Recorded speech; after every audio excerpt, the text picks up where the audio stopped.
आणि हे माझ्याच फॅमिलीची प्रॉब्लेम नाही आहे, हे पूर्ण ऑल सोसायटीची प्रॉब्लेम आहे.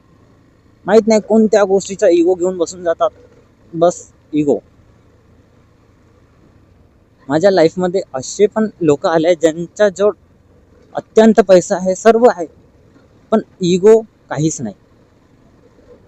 असे काही क्लायंट्स असे येतात ज्यांच्याकडे खूप डोकं असते, अति, ते म्हणतात ना अति हुशार लोक, ते पण की हां आम्हाला, अरे तुम्हाला येते तर तुम्ही करून घ्या ना यार, तुम्ही काहून मागं पडल्या. मग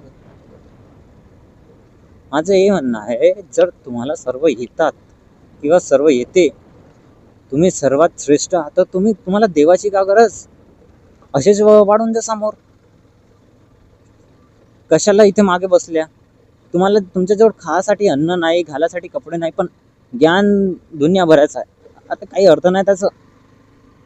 आणि काही क्लायंट्स इतके समजदार येतात, सर्व जगातलं सर्व असेल, पण नॉर्मली विचारले, दादा हे कसं, दादा हे कसं, असं केलं तर तसं होईल का, तुम्ही एक ॲडवाईस द्या.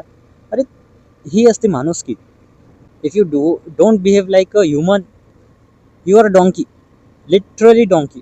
डॉंकी पण मी चुकीचं म्हटलं, कारण की डॉंकीला तरी अक्कल असते. आता तुम्ही समजा तुम्ही कोणत्या थळावरचे आहात. So that's why I always blame society.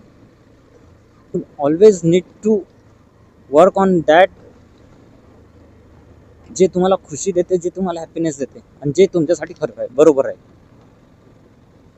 ना. आजकालच्या जनरेशनमध्ये आई बाबा पण चुकते, मी हे डायरेक्ट म्हणणार, ते देव नाही आहे. कोणतेही आई बाबा देव नाही आहे. त्यांचा स्वभाव, त्यांचं राहण सहन, त्यांची समजदारी, ते त्यांना देव बनवते, देवासारखं बनवते. सॉरी, देव नाही बनवत, देवासारखं बनवते. सो समजदार बना, मूर्खता नको करा.